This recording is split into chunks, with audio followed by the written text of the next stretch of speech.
that was involved. Thanks for that, cyber policy and security expert Herb Lynn there. The advice for anyone holding a Yahoo account is simply change your password. Now some business news and a reproach for the European Union over Airbus subsidies.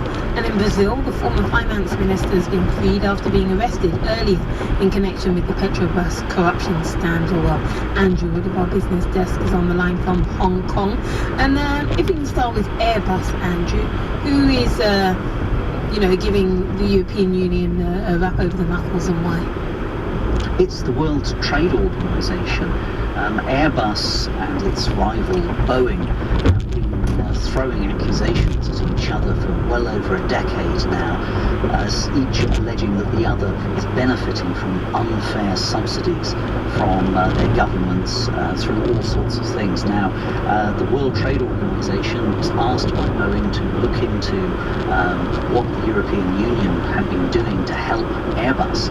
And it seems that the WTO back in 2011 told the European Union to basically clean up its act, and now it says that the European Union hasn't. The key thing here is that allegations that that Airbus benefits from getting cheap financing or subsidised financing from European Union governments, and Boeing says that's unfair, and it seems that the WTO says that's unfair, and that the EU has continued to do it. What does that mean for Boeing?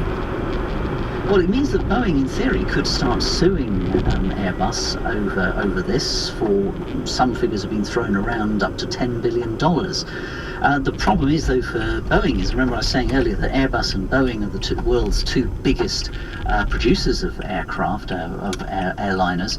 Well, Airbus has complained about Boeing, and the WTO is also has to rule on a similar complaint that the European Union has made about Boeing. So it's a tit for tat here. Andrew, very briefly about the former finance minister in Brazil. Update us, please. Whoa!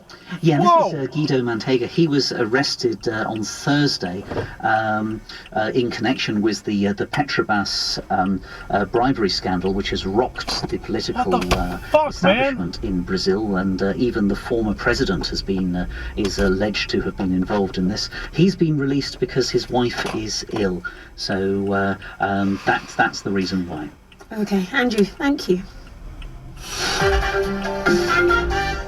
With all the talk about the changing nature of relations between the United States and Cuba and the new spirit of openness embraced by the authorities in Havana, sometimes easy to forget the country still has some serious issues to deal with, not least when it comes to the freedom of the